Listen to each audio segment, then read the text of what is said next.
Hello, hello, hello. How's everyone tonight? Let me hear some noise. You guys doing well? So, I'm Jonathan Smart.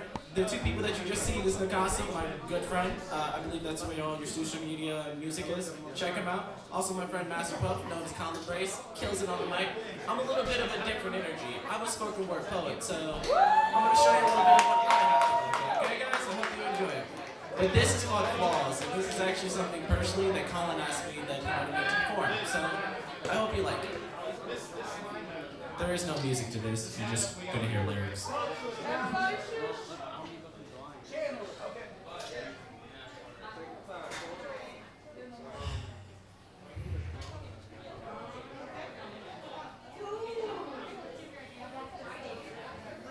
This always makes me nervous. Only to do spoken word, not actual music. The spoken word feels as if you're like speaking from a different part of yourself. Like a certain degree of flow.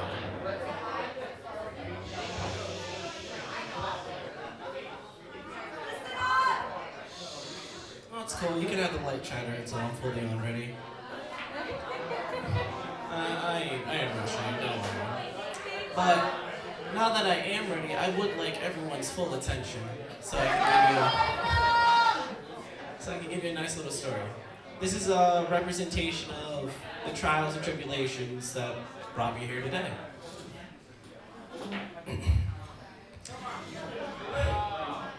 I'm all too well aware of the flaws that I have. I'm even more in the obvious when it comes to them being the chains that hold me back sometimes. But please, let me show you the battles that I fought and won through blood, sweat, and tears, rather than parading my humiliating defeats.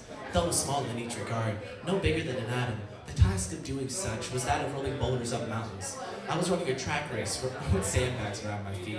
Simple tasks at certain points seemed like mental gymnastics. To convince myself was so fantastic that honestly, I should have just went to the Olympics and took gold instead. Honestly, I'd rather skip it and just suffer than bum around in the dark looking for the strength to the light. My whole life, I've been stubbing my toes, but that was just a buffer for the greater truth. I met people that loved me, and they asked me questions, and they wanted answers to things that I'd long given up on finding. The questions to consider my worth was that of finding life in this universe, just hope and speculation. But are we really ready for that answer? These thoughts are so tired. It's as if I'm in an ocean and I'm swimming against the current. To when I wash ashore to find land that bears no fruit, to perceive that my existence meant something was honestly laughable. I'm just a simple animal on a ball of dirt. I'm hurtling through space, and we have such a short lifespan that honestly, my own actions, when you consider it, they don't matter.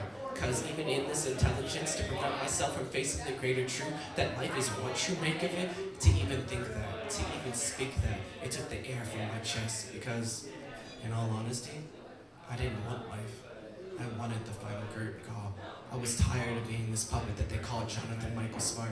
To play happy, not to break social norms, to taunt a mass around those that I love, the inner me was honestly sick. Because of the day that I took that leap to see if I was worth loving, it seemed too good to be out of the truth. Honestly, out of the blue, life showed me that there's two sides to things. The day that I died and saw my corpse firsthand, hanging from a support beam that peeked through the ceiling as a rope coiled around my neck, as if it was a snake ready for that kill. I wore a noose to mimic a tie so I wouldn't be underdressed for my interview with death. As I stepped into the air, thinking God himself would catch me, I fell to the earth as if he casted me away from heaven. The world went black as its frayed snake wrapped around my neck, and as I watched my body that I considered a puppet make its dance, I seen no light, I seen no flash of life. Honestly, I seen nothing, just what's next to be. No more chances to see that I was wrong.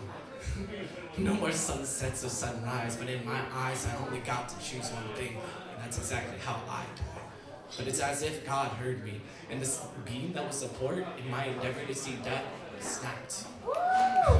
God loves playing cruel jokes, but I don't regret that I spoke.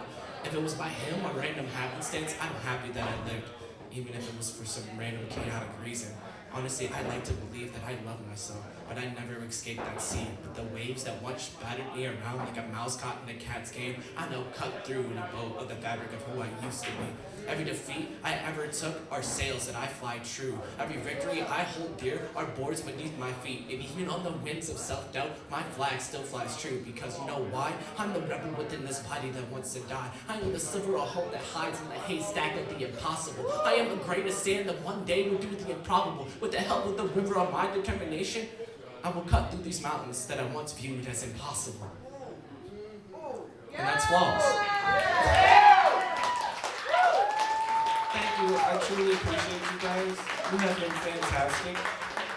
To be honest with you, I was gonna do like a song to where like, you know, we wouldn't leave off on such like a sad note and stuff like that. And I think that would be great. So I mean, if you guys want to come up and be a band for me, that'd be